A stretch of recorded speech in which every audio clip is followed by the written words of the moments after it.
Hello friends, ಇದೀಗ ಎಸ್ಬಿನಲ್ಲಿ FD ಇಡುವಂತಹ ಹಿರಿಯ ನಾಗರಿಕರಿಗೆ ಗುಡ್ ನ್ಯೂಸ್ ಮಾಹಿತಿಯೊಂದು ಇದೆ. ಇದೀಗ ಎಫ್ಡಿಗೆ ಡಬಲ್ ಬಡ್ಡಿ ದರವನ್ನ ಎಸ್ಬಿಐ ನೀಡ್ತಾ ಇದೆ. ಹಾಗಿದ್ರೆ ಎಷ್ಟು ಬಡ್ಡಿ ಅಂತ ತಿಳಿಯಲು ವಿಡಿಯೋವನ್ನ ಕಂಪ್ಲೀಟ್ ಆಗಿ ನೋಡಿ. ಅದೇ ರೀತಿ ಮಾಹಿತಿ ಕೇಂದ್ರ ಯೂಟ್ಯೂಬ್ ಚಾನಲ್ ಅಲ್ಲಿ ಬರುವಂತಹ ವಿಡಿಯೋಗಳು ನಿಮಗೆ ಇನ್ಫಾರ್ಮೇಟಿವ್ ಅನ್ಸಿದ್ರೆ ನಮ್ಮ ಚಾನೆಲ್ ಅನ್ನ ಕೂಡ ನೀವು ಸಬ್ಸ್ಕ್ರೈಬ್ ಮಾಡ್ಕೊಳ್ಳಿ. ಭಾರತೀಯ ಸ್ಟೇಟ್ ಬ್ಯಾಂಕ್ ಇದೀಗ ಎಫ್ಡಿ ಯೋಜನೆಗಳು ದೇಶದಾದ್ಯಂತ ಲಕ್ಷಾಂತರ ಬಳಕೆದಾರರನ್ನ ಆಕರ್ಷಣೆ ಮಾಡ್ತಾ ಇದೆ. ಮಾರುಕಟ್ಟೆಯ ಅನಿಶ್ಚಿತತೆ ಮತ್ತು ಬಡ್ಡಿ ದರ ಏರಿಳಿತಗಳ ನಡುವೆಯೂ ಇದೀಗ ಸುರಕ್ಷಿತ ಆದಾಯವನ್ನ ಇದೀಗ ಎಸ್ಬಿಐ ಹಿರಿಯ ನಾಗರಿಕರಿಗಾಗಿ ನೀಡ್ತಾ ಇದೆ.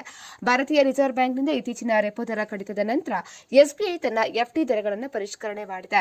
ಸೊ ಇದೀಗ ಎಸ್ಬಿಐ ಎಫ್ಡಿ ಯೋಜನೆಗಳಲ್ಲಿ ಪ್ರಸ್ತುತ ಆಯ್ಕೆ ಅಂದ್ರೆ 5 ವರ್ಷಗಳ ಸ್ಥಿರ ಠೇವಣಿಗೆ ಹಿರಿಯ ನಾಗರಿಕರಿಗೆ ಈ ಯೋಜನೆಯಲ್ಲಿ ಗರಿಷ್ಠ ಲಾಭ ಸಿಗ್ತಾ ಇದೆ.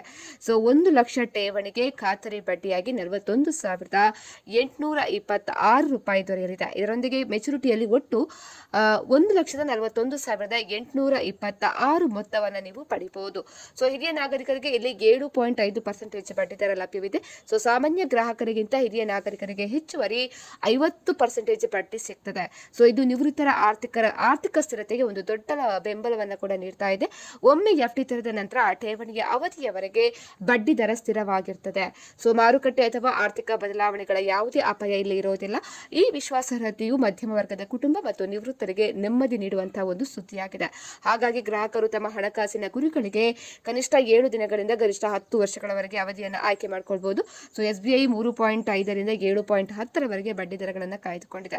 ಸೊ ಅದೇ ರೀತಿ ಅಮೃತವೃಷ್ಟಿ 444 ದಿನಗಳ ಯೋಜನೆಯು ಕೂಡ ಕಡಿಮೆ ಅವಧಿಯಲ್ಲಿ ಹೆಚ್ಚಿನ ಆದಾಯವನ್ನು ನೀಡುವ ಮೂಲಕ ವಿಶೇಷವಾಗಿ ಗಮನ ಸೆಳೆದಿದೆ. ಹಾಗಾಗಿ ಹಿರಿಯ ನಾಗರಿಕರಿಗೆ ಇಲ್ಲಿ ಎಫ್ಡಿ ಇಡುವುದು ಸೂಕ್ತ ಅಂತ ಹೇಳ್ಬೋದು. ಸ್ನೇಹಿತರೆ, ಈ ಬಗ್ಗೆ ನಿಮ್ಮ ಅನಿಸಿಕೆಯನ್ನ ನಮಗೆ ಕಮೆಂಟ್ ಮಾಡಿ ತಿಳಿಸಿ. ಅದೇ ರೀತಿ ಮತ್ತಷ್ಟು ಅಪ್ಡೇಟ್ಗಾಗಿ ನಮ್ಮ ಚಾನೆಲ್ ಅನ್ನ ನೀವು ಸಬ್ಸ್ಕ್ರೈಬ್ ಮಾಡ್ಕೊಳ್ಳಿ.